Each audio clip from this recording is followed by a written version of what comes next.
Good boy.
In the Chrysler store or wherever that you can't wear, you know, the boot, you would wear a work dress.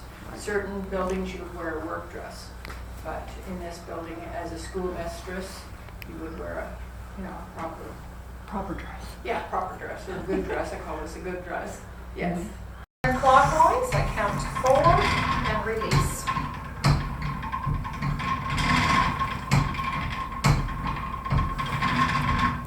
So that creates a little thicker yarn for the knitting and the crocheting, socks and mittens, skein.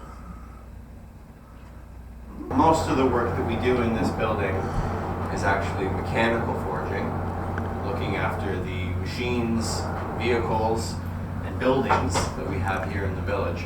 I have farmers, tradespeople, and millers coming through my door looking for my services to keep their machines running. You get fresh produce from a neighbor or your own garden or from a farmer, right? Same thing with fresh meats and eggs and things of that sort. So it's a dry goods store. The only kind of foods they would sell are items, spices and things for baking, dry goods, and maybe salted pork or salted fish or salted beef. Anything that you could buy in the 1860s, a store like this could acquire because we're so close to Montreal where the warehouses would be that are bringing items in from across, from around the world.